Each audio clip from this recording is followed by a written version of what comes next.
Welcome back to another episode of Cosmic Confluence. I'm your host Avik, and today we are going beyond the habits, healing, and the high performance, and venturing into the source of it all. So, our guest today is not your typical spiritual teacher.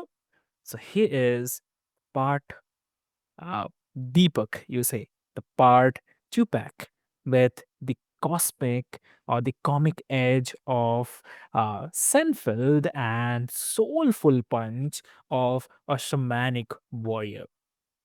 Yes, I'm talking about Justin Elshaw. So, welcome to the show, Justin. Thank you. It's great to be here. Lovely, lovely. So, Justin, like before we start, I'll quickly love to introduce you to all of our listeners. Dear listeners, Justin L. Shaw. So he is a mystical comedian, doctor of divinity, and author of the brand new book Sorcery 101 13 Rungs to a Higher Elevation of Consciousness. So, after years of battling addiction, PTSD, depression, and dancing with what he calls the sick care system, Justin had a spiritual experience that cracked him wide open. And what emerged was a mission to awaken the sorcerer in each of us.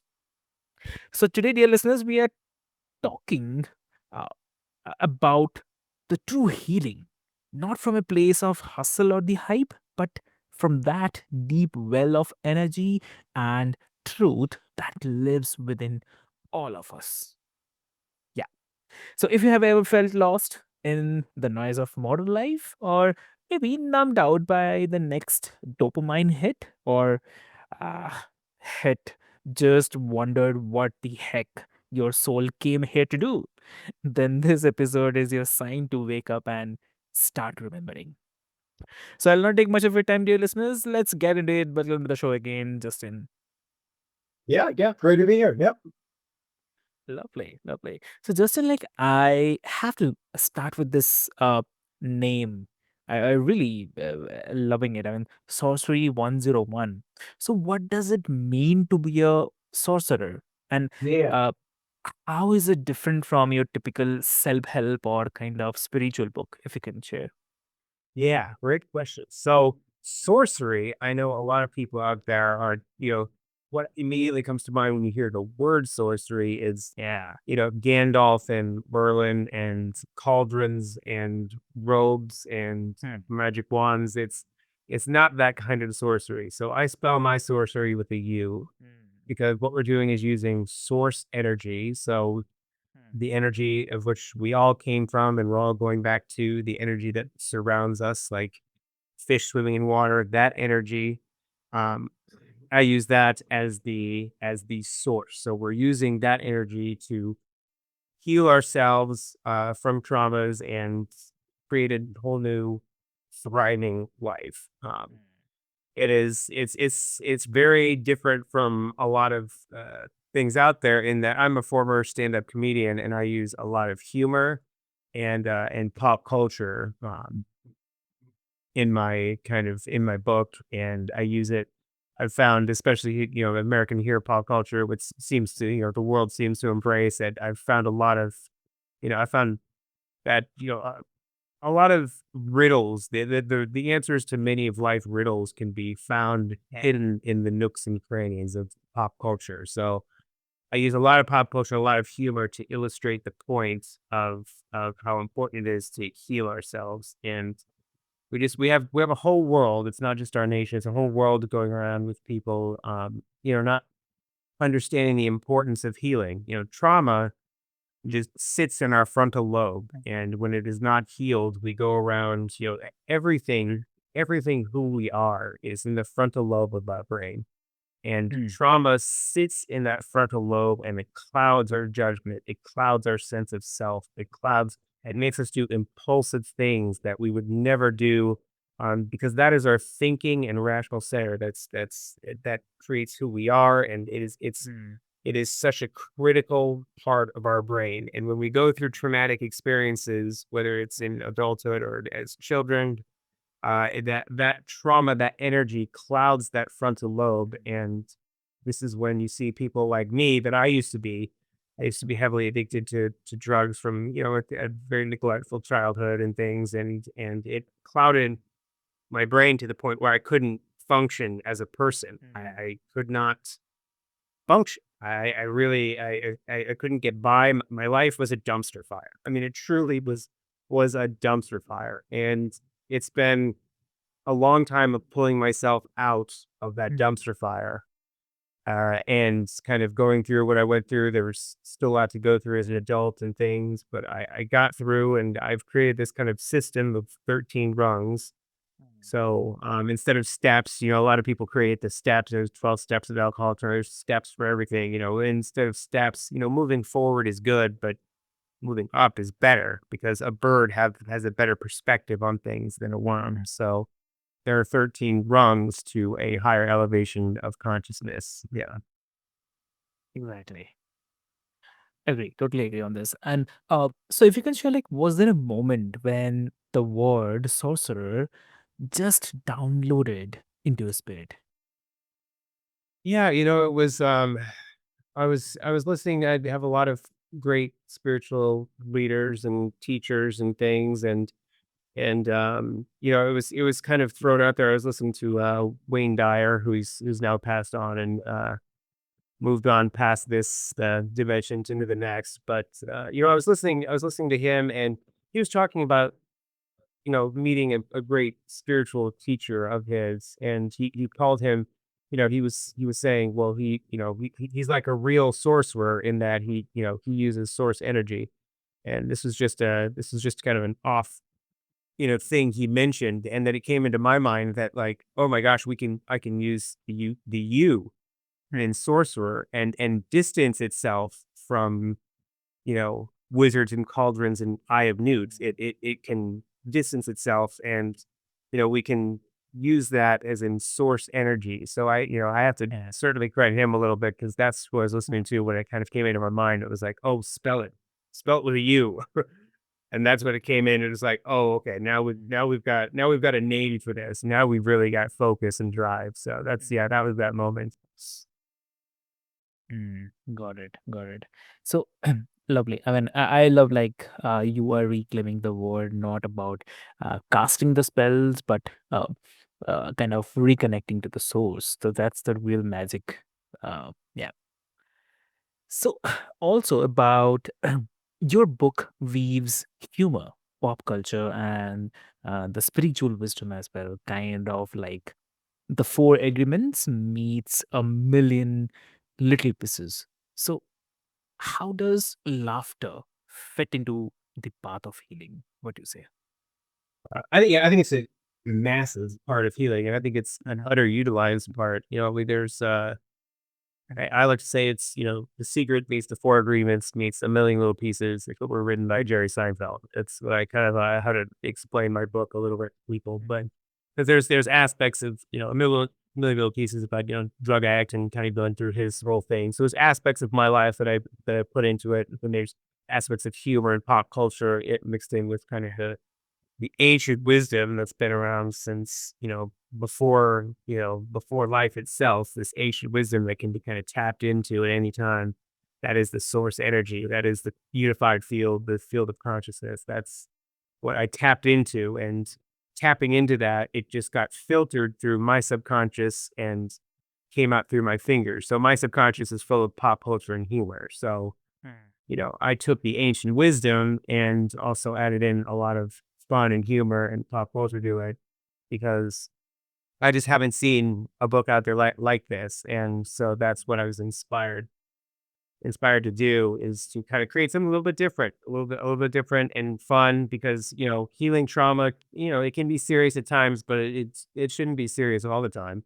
Like it's, bringing that in to healing ourselves and creating a thriving new life is extremely important. And so the humor plays was a big part. And so I've kind of designed the book to make people kind of laugh, think, or feel. So every moment I kept that in mind, because I have to write a book for the shattered concentration of generation TikTok. So it's hard to keep people's attention and get people to read anymore. So Mm, if people are going to read, I realized I had to either make them laugh, think, or feel at every moment throughout this book. So that was my intention of writing this book was all right. People need to either be laughing, thinking, or feeling at every moment while reading this book, so they don't put it down. So that was hopefully that's what I accomplished. mm. True. Understood. Yeah. Yeah. And so, do you find that when people laugh, they actually become more open to the serious stuff underneath, or what? Yeah, absolutely. So when people laugh, it's kind of the guard goes down a little bit, Mm, and knowing that people are going to believe and accept something to the state of emotion and feeling that they're in that current moment. So if people are in a state of fear, they're only going to accept fearful things you say. So, and that's kind of the whole thing with the news is to try to get people in that state of fear to accept more fear driven propaganda.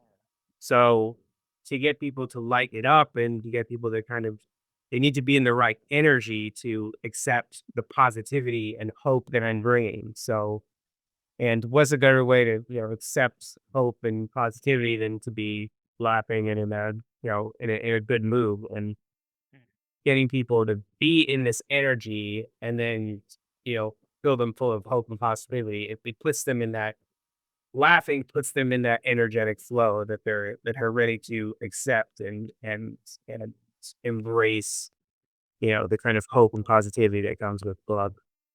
mm. True. Exactly. And I mean, you talk about the spiritual bankruptcy as well, not just kind of addiction to the substance, but to phones, shopping, even the hustle culture. So, what's the root of this collective soul sickness? Yeah, that's yeah, I believe that everything has one core issue. And Okay. I think everything comes from that kind of spiritual bankruptcy, like I mentioned. And, the Western world has a really good, grasp on acute injuries, but chronic injuries like addiction, anxiety, depression, a lot of, autoimmune disorders. There's a lot of chronic conditions out there that Western medicine really doesn't have a good grasp on. And,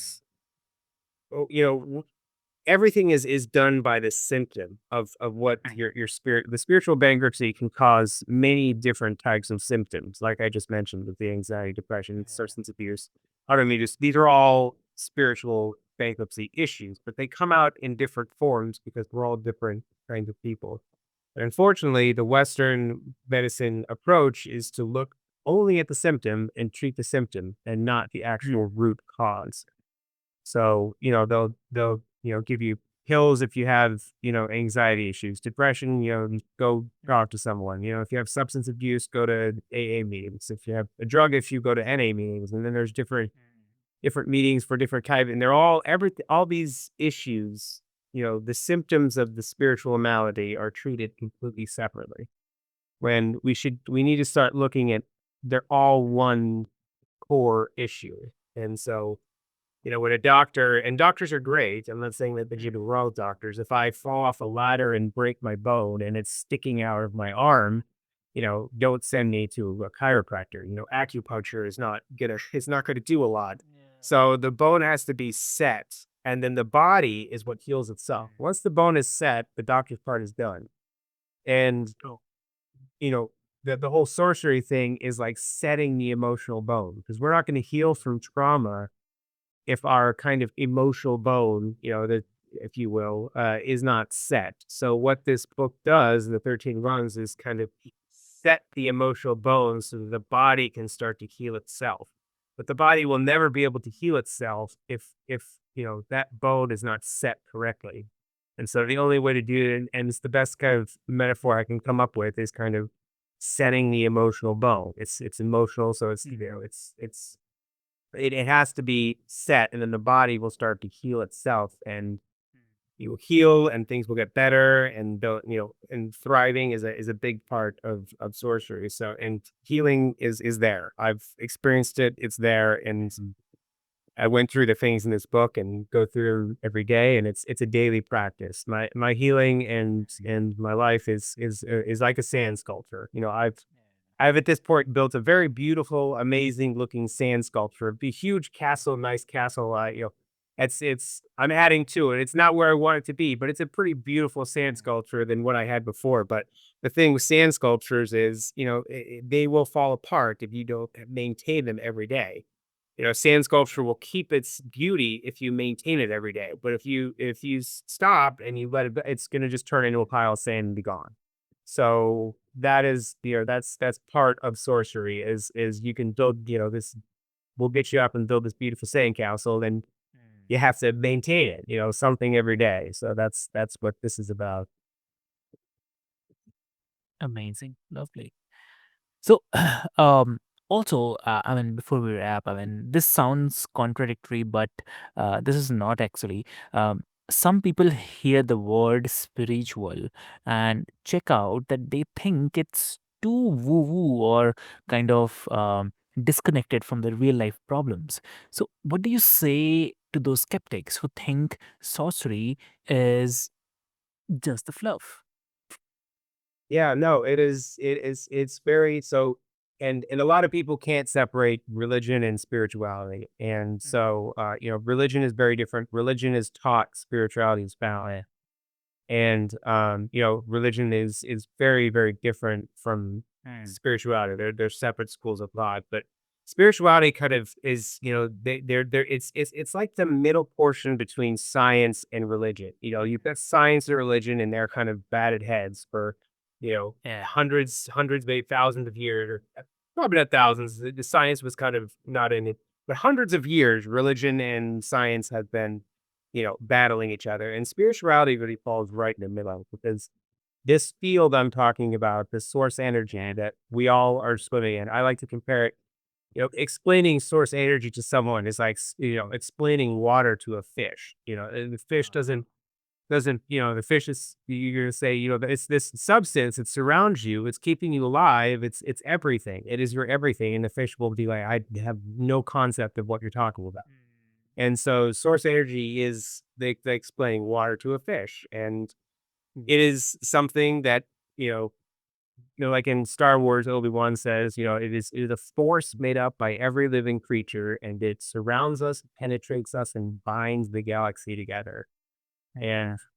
And you can call whatever you want. There's a million different names for it. Certainly God is one of the names people have used over the years. Allah, there's a million different names for it, but even science has a name for it. It is Mm. called dark matter, and it's called dark matter because it's matter they can't see. But even they're coming around and being like, well, there's something to this. So spirituality is the marriage between science and religion, and it really is where all the truth lies, because you've got two extremes, and you've got black and white, and the world is not made up that way. The world is a world of gray, and that's what spirituality is it's finding that gray in the black and white, because you've got two sides that think they're correct, but really they're both right and wrong about many things. Many things they're right about, many things they're wrong about in both names, science and religion. So spirituality is that perfect blending of the two. When you get into the quantum physics and the world of the quantum, and how things behave at that level, that's the reality. Science separates that and says, well, things work at, in the quantum level and the small and the very small, but then they work in the very big, very differently. And there's two separate, laws here, but really there's not. It's just the quantum world takes a little bit longer to manifest Mm. itself into certain things. So but yeah, it's exciting and very fun to see people kind of come around to these ideas. Mm. Understood. That's amazing. That's really amazing. Justin, what a ride. I mean, you have taken us through comedy, chaos, consciousness, and back to the heart, and reminded us that we are not broken. We are just disconnected from our source. So, Thank you so much for this, and for everyone who is listening, or maybe you will be listening. This isn't just kind of another podcast episode. It's a call to remember who we or who you really are. Whether your pain shows up as addiction, anxiety, numbness, or burnout, Justin's work is a kind of reminder, you can say. You have the power to heal, you have the source inside you.